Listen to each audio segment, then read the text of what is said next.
नमस्कार दोस्तों, मेरा नाम है पंकज दुबे और आज हम बात करने वाले हैं दोस्तों यूक्रेन और रसिया युद्ध के बारे में। यहाँ पे खबर ये आ रही है, जेलेंस्की बोल रहे हैं अरे युद्ध तो ये खत्म समझो। जैसे ही डोनाल्ड ट्रंप शपथ ग्रहण करेंगे, युद्ध खत्म, अगले दिन से युद्ध खत्म भाई साहब।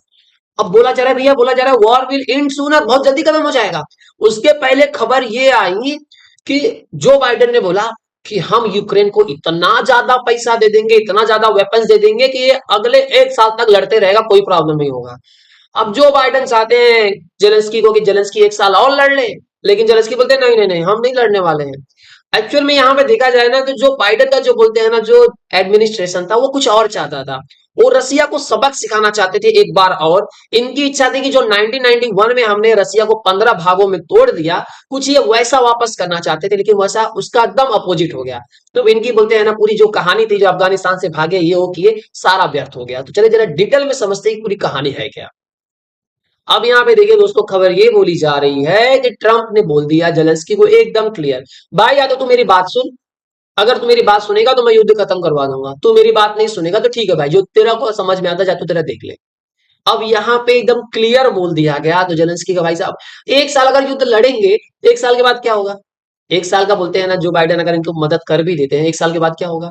अब यहाँ पे एक भी प्रपोजल जो इन्होंने विक्ट्री प्लान लेकर के आया था जेलेंस्की का, वो पूरा खत्म हो चुका, उसके बारे में कोई बात ही नहीं कर रहा है। प्लस ये जो 800 माइल बफर जोन जो बनाया जाने वाला था, अमेरिका ने इसने बोला भैया यूएस की आर्मी नहीं जाएगी, अगर जाएगी तो खाली खड़े रहेगी, पेट्रोलिंग का काम यूरोप वाले करेंगे, नेटो तो बोलो तुम लोग भी करो भाई साहब, और पैसा वैसा मैं देने वाला नहीं है सब स्कीम में। तो यहाँ पे बोलते हैं अलग ही कहानी चल रही है भाई, अब तो पूरा।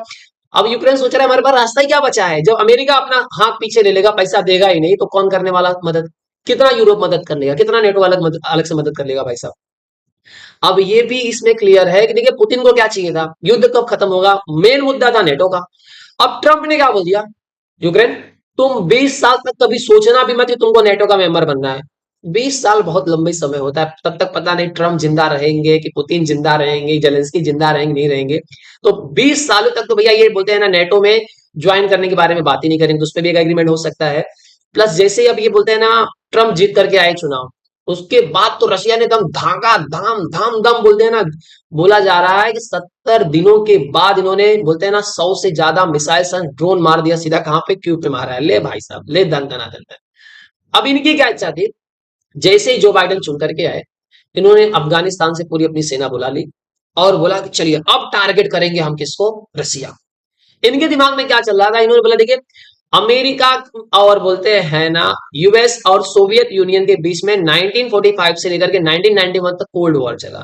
उसके बाद दोस्तों एक घटना घटती है 31 दिसंबर 1991 को, कि जो सोवियत यूनियन था वो 15 टुकड़े हो जाते हैं, उसके 15 भाग में क्या हो जाता है, वो बढ़ जाता है। यहाँ पे आप देख रहे हो यूएसए, रसिया, बेलारूस, आर्मेनिया, इस तरह से कर करके इसके 15 टुकड़े हो जाते हैं। उस 15 टुकड़े होने के बाद अब ये जो बाइडेन आए, इन्होंने सोचा चलिए अब एक काम करते हैं, रसिया की इकोनॉमी को वापस से बर्बाद कर देते हैं, रसिया को बोलते हैं ना फिर से टुकड़ों में बांटने की कोशिश करेंगे, ये सब बांट लेंगे। उसके लिए इन्होंने बोलते हैं ना पूरा दिमाग लगाया, इन्होंने पूरा कोशिश किया कि बोलते हैं ना रसिया को वापस से बांट दें। अभी हमारा जो मेन थ्रेट है वो चाइना नहीं है, रसिया है। लेकिन इन्होंने रसिया की इकोनॉमी बर्बाद करने की कोशिश की, लेकिन उसमें सपोर्ट मिल गया चाइना और इंडिया की। जो बोला जा रहा था कि रसिया की जो इकोनॉमी थी युद्ध के पहले उससे बढ़िया तो युद्ध के बाद हो गई। हुआ क्या, जो बोलते हैं ना कच्चा तेल था, भारत ने खरीदा किससे, रसिया से।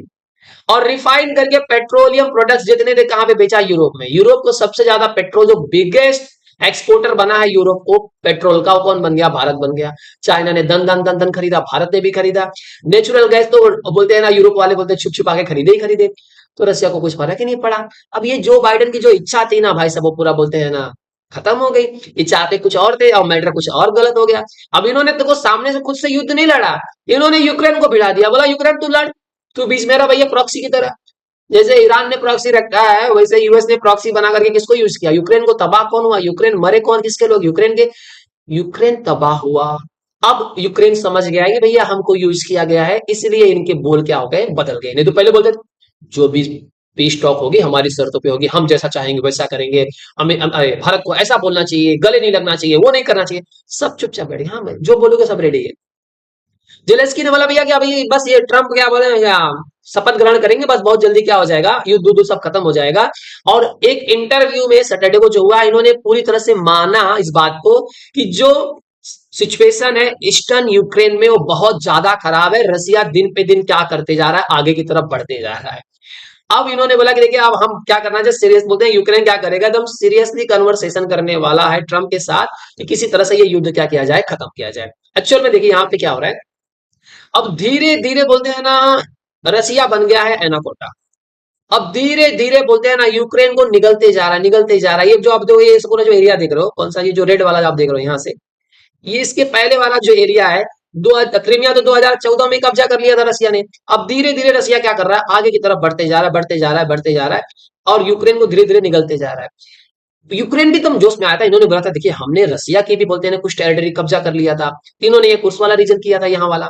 अब उसका भी इंतजाम रसिया ने कर दिया। रसिया ने क्या बोला, अब बोलते हैं ना समय आ गया, जनवरी में निगोशिएशन की बात तो होने वाली है। अब ये कुर्स वाला कुछ एरिया बोलते हैं ना यूक्रेन ने कब्जा करके रखा है, भैया उसके पहले उसको निपटाना है। तो खबर आई भाई साहब, बोलते हैं ना 15,000 से ज्यादा जो नॉर्थ कोरियन ट्रूप्स को भैया यहाँ पे पहुंचा दिया कुर्स रीजन में, लड़ो भैया तुम यहाँ पे। अब 15,000 तो भेजा ही गया है, अब खबर ये आ रही है कि नॉर्थ कोरिया 50,000 से ज्यादा और ट्रूप्स भेजने वाला है। मतलब ये 1 डेढ़ महीने के अंदर बोलते हैं ना दोस्तों, ये वाला भी एरिया निपटा कर खत्म कर देंगे। तो विन विन सिचुएशन किसके लिए, रसिया के लिए ही है। अब ये चीजें तो चल रही थी, उसमें बोलते हैं ना दबाव कैसे पड़ा, बोलते हैं ना यूक्रेन के ऊपर, कि यूक्रेन एकदम शांत हो गया। तो देखिए अमेरिका ने बोला कि जो आपने ये प्रपोज किया है 800, यहाँ से देखिए यहाँ से शुरू होकर के कुछ ऐसे ऐसे ऐसे करके यहाँ तक बनेगा। बोला आपने जो 800 माइल बफर जोन बनाने की बात की है उसको बनाइए, ठीक अच्छी बात है। लेकिन उसमें बोलते हैं ना सोल्जर्स, पेट्रोलिंग किसके सोल्जर्स करेंगे, यूरोप के करेंगे।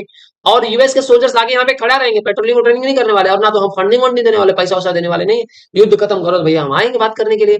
अब सीधा सीधा इनको समझ में आ रहा है, इसको क्लियर हो रहा है यूक्रेन को, कि अगर अगर हम लेट करेंगे, 1 साल और होल्ड कर देंगे भैया, कि चलो हमको जो बाइडेन ने बहुत सारे पैसे दे दिए हैं और बहुत सारे हमारे पास वेपन्स हैं तो हम लड़ लेते हैं।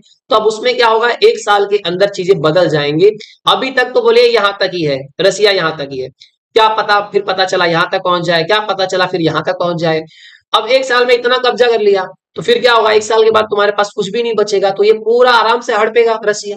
तो उनको समझ में आ गया भैया, ठीक है अब आपने पैसा तो दे दिया, वेपन्स कौन दे रहा है, अमेरिका दे रहा है। वेपन्स क्या आज में ऐसा बम डाला वेपन्स बन के तैयार हो जाएगा। वेपन्स बनने में टाइम लगेगा, हथियार बनने में समय लगेगा।